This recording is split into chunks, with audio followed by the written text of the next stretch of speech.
नई किराएदारनी। एक काम करना नहीं आता तुम्हें? सारे घर में धूल हो रही है, कभी सफाई भी कर लिया करो। यहाँ पूरा दिन लगकर दोनों बाप बेटे का काम करो, साथ में ताने भी सुनो। जब मैं बोलती हूँ कि ऊपर वाले पोर्शन में किराएदार रख लो, अरे सफाई भी रहेगी, पैसे भी आएंगे, तब तो किसी को मेरी बात सुननी नहीं होती। हो गया टैप रिकॉर्डर शुरू।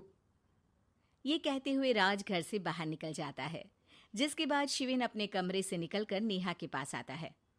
क्या यार मम्मी, कितनी बार बोला है टाइम से उठा दिया करो। हो गया ना मैं कॉलेज के लिए लेट। दुनिया की सारे गधे घोड़े बेचकर तो तू सोता है। पता भी चलता है तुझे कि मैं कितनी बार उठाने आती हूँ। बस दोनों बाप बेटों को घर से निकलते हुए लेट होने की फिक्र है। वापस आते हुए कितना भी लेट हो जाए कोई फिक्र नहीं। ओहो मम्मी, ओवर एक्टिंग मत किया करो। माँ की बातें अब ओवर एक्टिंग ही तो लगेगी ना। मेरी तो कोई फीलिंग्स ही नहीं है। क्या करूं, मर जाऊं क्या मैं? ओफो मम्मी, जा रहा हूं मैं, बाय। शिविन चला जाता है और नेहा बेचारी किलस्ती अपने घर के कामों में लग जाती है। इसी तरह चलती है नेहा की जिंदगी, जिसमें उसके ज्यादा बोलने वाली आदत की वजह से उसका पति और बेटा उसकी फीलिंग्स की कदर किए बिना हमेशा उससे दूर भागते रहते हैं। पूरा दिन घर में अकेले रहो और जब पति या बेटे से बात करने जाओ तो उनके नखरे अलग। अब मुझे ही कोई अच्छा किराएदार ढूंढना पड़ेगा। इसी के साथ नेहा किराएदार की खोज शुरू कर देती है, जिसके कुछ महीनों बाद दूसरे शहर से यहाँ पढ़ने के लिए आई निम्मी घर ढूंढते हुए नेहा के पास आती है और वो उसे किराए पर रख लेती है। अगली सुबह हमेशा की तरह राज और शिविन अपनी जल्दी में होते हैं कि निम्मी वहां आ जाती है। दीदी, थोड़ी चीनी मिलेगी, वो कल ना राशन लाने का समय ही नहीं मिला। निम्मी को देखते ही दोनों बाप बेटे की जल्दी वहीं खत्म हो जाती है और वो निम्मी को इम्प्रेस करने की रेस में भागने लगते हैं। अरे मम्मी को क्यों परेशान करना, मैं हूं ना। अरे तूने आज तक अभी किचन की शक्ल भी देखी है? रुको, मैं लेकर आता हूँ। चीनी का डिब्बा कौन सा है और कहाँ रखा है वो तो पता नहीं है दोनों को। फिर चीनी के अपने मुंह से निकलने जा रहे हो किचन में? अरे मैं तो बस तुम्हारी मदद करने के लिए बोल रहा था। है क्या मदद? और वो भी तुम करोगे? सच में? अरे कोई तो सच बताओ। सुबह सुबह दोनों बाप बेटे कोई सूखा नशा करके तो नहीं आ गए ना? अरे कैसी बेकार की बातें करती हो मम्मी। अरे जब कौवा अचानक हंस की चाल चलने लगेगा तो शक होना तो लाजमी है ना। घर का ऐसा माहौल देख निम्मी वहां से जाने ही लगती है कि राज उसे रोक लेता है। अरे आपने चीनी तो ली ही नहीं? इट्स ओके भैया, मैं आज बिना चाय की ही कॉलेज चली जाऊंगी। जहां एक तरफ भैया सुन राज का दिल टूट जाता है, वहीं कॉलेज सुन शिविन खुश हो जाता है। वैसे आप कौन से कॉलेज में हो?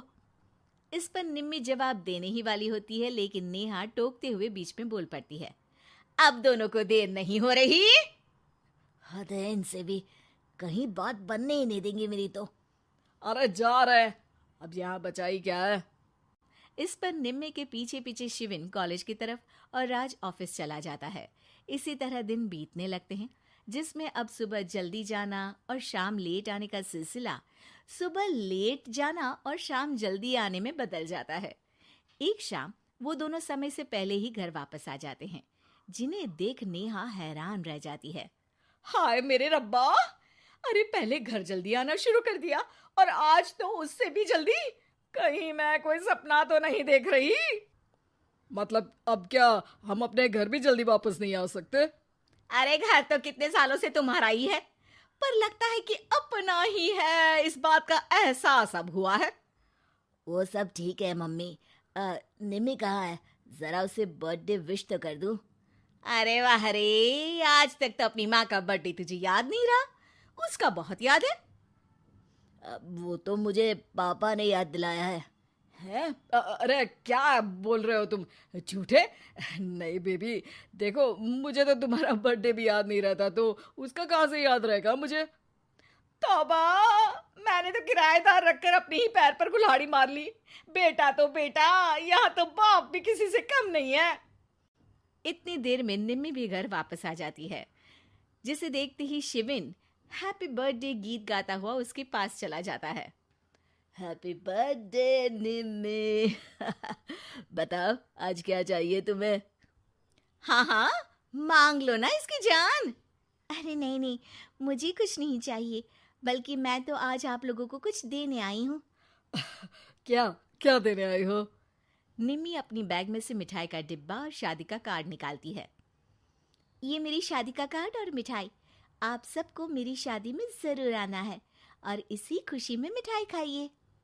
निम्मी की बात सुनकर जहां शिविन और राज शॉक में आ जाते हैं, वहीं नेहा हंसने लगती है।